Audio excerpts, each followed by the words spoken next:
Hello my lovely viewers and welcome back to my channel. Your girl is back with yet another interesting video. You know how we've been seeing atrocious acts being done on the Gaza Strip, right? And so many people have been chanting and speaking up on social media for Israel to free Palestine. Well, it turns out that in this video, an Israeli lady took to social media and made this video where she was saying that Israel already did that when they completely pulled out of the Gaza Strip in 2005. Here's the video. Free Palestine! We did. Israel completely pulled out of the Gaza Strip in 2005 and forcibly expelled all the Israelis living there, leaving behind beautiful land, greenhouse gases, and a thriving environment. And what did the Palestinian people do? Burn down all the greenhouses that Israel left behind and elect Hamas group as their leaders in 2007. And since then, every single resource that has been brought into Gaza from Israel has been used to create rights by Hamas to attack Jewish people. None of that water, none of that funding going to educate or enriching the lives of the people living in Gaza. And who's deciding that? First, they elected Hamas. So if you really want to free Palestine or free the Palestinians, then support Israel and eradicating Hamas from the face of earth, because the day that Hamas disappears will be a better day for the history of the people living in Gaza and the people living in Israel. The only way to free Palestine is to eradicate Hamas forever. Am Yisrael Chai. Now, my question is, did Israel really pull out completely of the Gaza Strip? And why should unaliving or getting rid of Hamas forever be the only way to free Palestine? Why can there be peaceful ways of doing this, unlike the violent way as the only way? Anyway, let's check out what different people had to say in this number of stitches. Let's check them out, and when I get back, we talk more about this issue. We'll be right back, so don't go away. 2005. Yes, Israel disengaged from Gaza in 2005 and instead set up a land, sea, and airborne occupation. Where did those 8,000 settlers who were living in Gaza go, you might ask? Back to Israel? No. Most of them were transferred to the West Bank, where they could settle, harass, and dispossess Palestinians in the West Bank. Shit take. How much did the Zionists pay you to make this propaganda video? For real, I'm literally asking, because I might switch sides now. Times are rough. I might switch sides. Are they doubling down on what they're paying now for y'all to say some You know what else I love too? Have you guys noticed in all the videos, because all they can talk about now, their green light to go is talking about Hamas, right? They say the word Hamas with such passion. It comes from the inner side of their soul. Just Hamas. I went to go buy a donkey today and Hamas stole it. Hamas. Hamas. and how many times did you say free Palestine? 3 times, right? 2 or 3 times, babe. I don't even know what to say. I thought, wahiyat Allah, I thought that I was a comedian. During this time, wallahi, you guys have proved me wrong. And when I say you guys, the Zionist Israelis, y'all have proved me wrong. Y'all are the comedians. And then the best part is, so what you're telling me, sis, I just want to get it right here. If we remove Hamas out of Gaza, the people of Gaza will be free? Okay.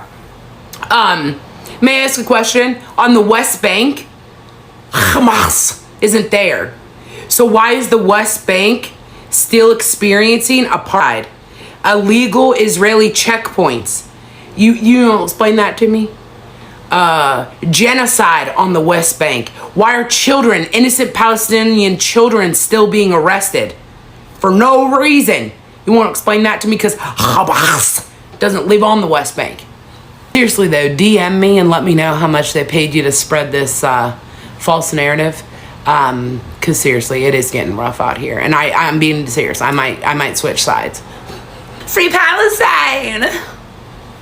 Every single resource that has been brought into Gaza. And do you think it's justifiable for Israel to spread white phosphate powder on the Palestine and lighting it on fire, causing hundreds of thousands of casualties among women and men? Not even soldiers, not soldiers, or Hamas, or any Hamas relations, just civilians. Do you think it's justifiable? I personally don't think it's justifiable over a greenhouse or over anything really. But what I don't understand is you leaving out the part where Israel has been oppressing and putting these people in an open air prison. I understand that you are Jewish descent and this is a personal matter for you, but you must set aside your personal feelings and look at the actual things that have happened. And I'm sorry, I'm a little kid. I don't know much, but what I know is Israel is doing horrible war crimes against Palestine, and we need to do something about it. Speak to your senators. Let's do a little PSA, guys. Speak to your senators. Dead ass.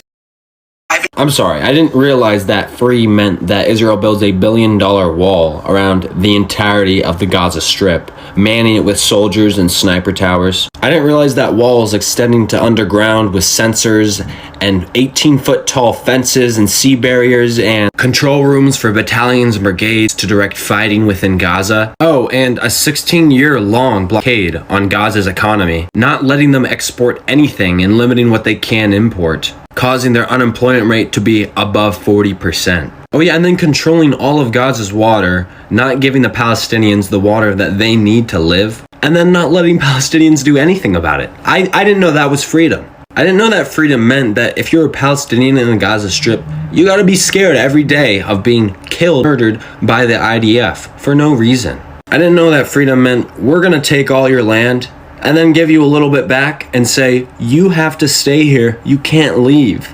So I'm sorry, I didn't realize that. Have a great day. In 2000. Okay, I'm just gonna get straight to it. Everything that this girl's saying is just complete bullshit.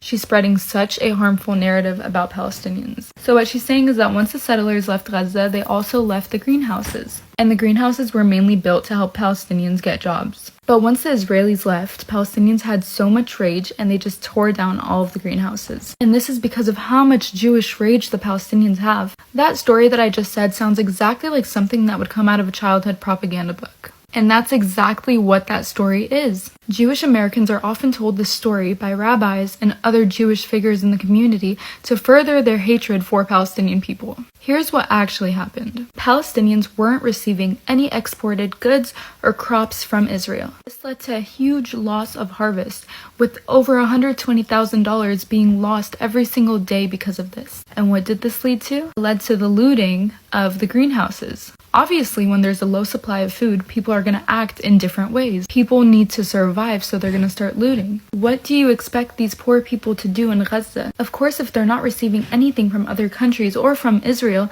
they're going to start stealing. It's just basic common sense. And I forgot to mention this. Half of these greenhouses that were left for the Palestinians were ruined by the Israeli settlers that left. They were vandalized by them. And you look like a smart girl. Use your brain for 1 second. Why would the Palestinian people vandalize greenhouses that were meant to be there to give them more food? It just doesn't make sense. Logically, it does not make sense. Anyways, there's so much more that goes into the story. I'll make a part 2 if I need to. When the Palestinians raid your account by commenting Free Palestine in the comment section, it has absolutely nothing to do with you being Jewish.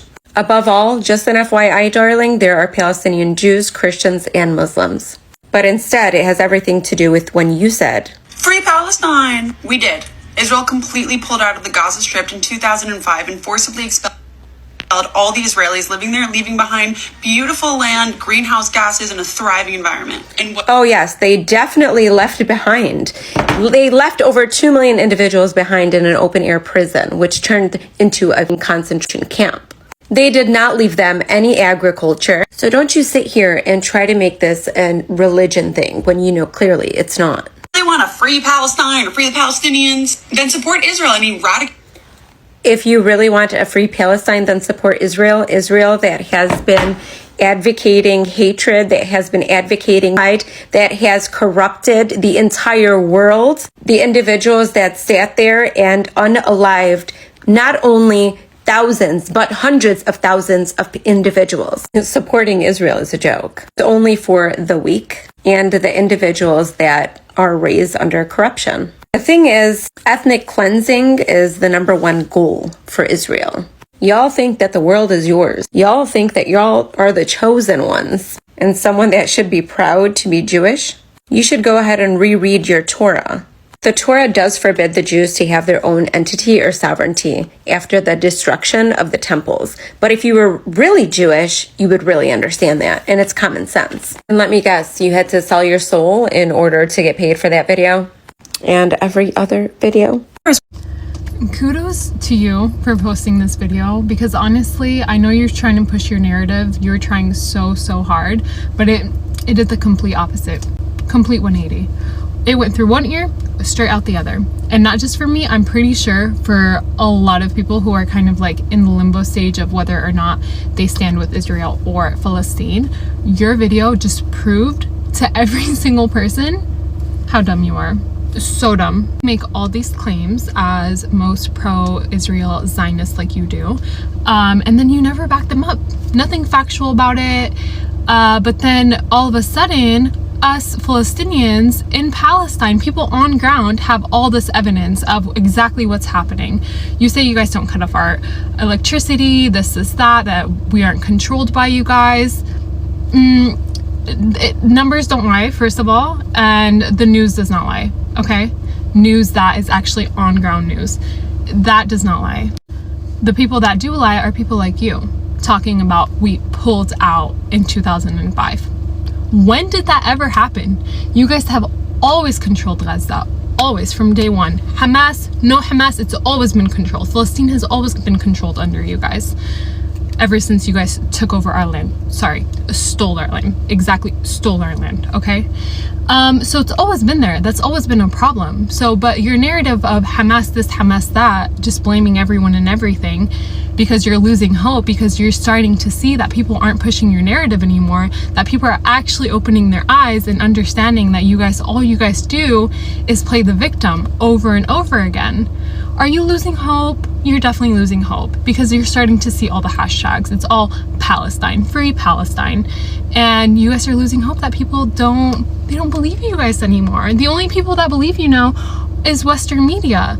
And the only reason why they're still playing into it is because it benefits them, right? It's benefiting them. As long as they're getting a paycheck at the end of the day, then khalas, they're gonna stay quiet. They're gonna stay hush about it. You guys just keep pushing this narrative. You're trying so hard to play the victim and point fingers here and there, and we're innocent, we pulled out of it.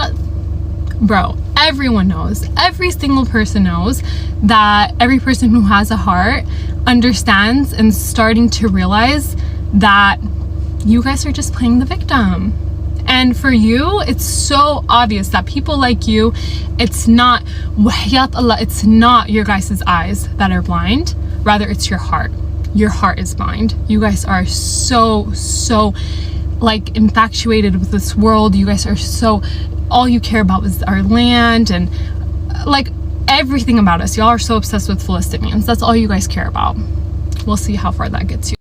Free Palestine until it's backwards. Palestine will be free. Guys, do not give up. Everyone on here, I see that the numbers on IG, like people were posting about it every single day, so many posts, and then now it's kind of complete, like it's not diminishing, but you guys aren't as active. You guys need to continue. We are the voices for Palestine. It's us. We have to continue doing this. We have to continue going to protests if you can, donating, speaking about it, telling the truth. There's such a good impact so far, alhamdulillah, of everything, and it's helping a lot. Boycotting, all of that, continue doing it. Palestine will be free, inshallah. In 2005, Israeli Prime Minister Rael Sharon ordered full disengagement from Gaza, marking an end to settlements that started after taking control of the region following the Six-Day War in 1967. Let's now look at the 2005 unilateral withdrawal. Now, the first and second Intifada or Palestinian uprisings were marked with violent protests, riots, unalivings, and terror strikes. Now, the second Intifada, which began in 2000, was marked again by intense violent protests, unalivings, riots, and attacks. Then Israeli Prime Minister Rael Sharon argued that defending a population of approximately 9,000 settlers came at a high cost. Clashes in Gaza between Israel forces and Hamas, and even Yasser Arafat, made the future of the peace process with Palestinians look bleak, and the defense of Jews in the area was turning into a costly affair for Israel. Now, the unilateral disengagement process began in August of 2005, and by September, around 9,000 Jews living in 25 settlements were evicted, and the Israeli troops completely withdrew from the Gaza Strip to the Green Line. Now, in 1949, armistice line drawing boundaries between Israel and its Arab neighbors. These settlements had stood for decades until 2005, and their removal involved a bulldozing, forceful eviction by Israel troops. Although the settlers received compensation from the Israeli government for rehabilitation, the process was protracted and tedious. Now, Israel still has control over the airspace and marine boundaries of the Gaza Strip and supplies electricity and water to the region. Ariel Sharon was not always a supporter of the disengagement plan in the occupied areas. So the former prime minister, in his election campaign, vocally opposed the withdrawal of Israeli settlements in occupied areas. But a few years later, a climb down from his stance elicited both criticism as well as support from people, leading to the orange and blue ribbon protests in Israel. Vehicles with orange ribbons symbolized opposition or disapproval of the withdrawal plan, while blue ribbons signaled support for the process.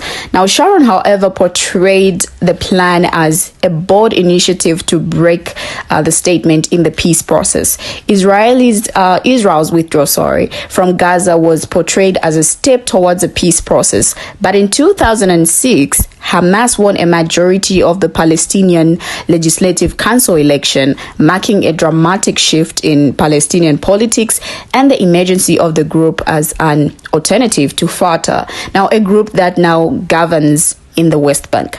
Now, the aftermath of the disengagement plan was starkly different from what was envisioned. Hamas failed to maintain a unity government with Fatah, which resulted in violent clashes, or referred to by some experts as brief civil war in Gaza. Now, Hamas took complete control of the military and political establishment in Gaza, and Fatah was left to govern in the West Bank. It was followed by attacks against Israel by Hamas, and between 2008 and 2023, Israel and Hamas engaged a recurring clashes, resulting in thousands of casualties over the years. Now, Israel and Egypt have enforced stricter border controls and measures to restrict the movement of people from the Gaza Strip. The shore along the Mediterranean Sea in Gaza is reportedly used to supply ammunition in the region. Now, the United Nations Security General Antonio Guterres condemned the attacks by Hamas, but also expressed concern over Israel's order for complete control of Gaza. Now, Mr. Guterres said military operations should be conducted in strict accordance with international humanitarian law. The Israeli government is bent on revenge and has vowed to obliterate Hamas. Now, it is said that, yes, Israel disengaged from Gaza, but still set up a land and airborne occupation, because people might ask where the 8,000 settlers who lived in Gaza went. Now, most of them were transferred to the West Bank. And let's now take a look at a few comments that people had to say on this issue. Now, this one said, one simple Google search would disapprove everything she said. There are literal military blockade around Gaza. No one can enter or leave. They control. What she thinks Palestine is only Gaza? Well, it extends from river to the sea. The settler she lives in is on Palestinian land, and it will be free. Now, there's so many comments from people saying Hamas is the problem, this and what not. But what do you have to say about this video? Kindly share your thoughts in the comment section. From me, Bye-bye, and see you in my next video.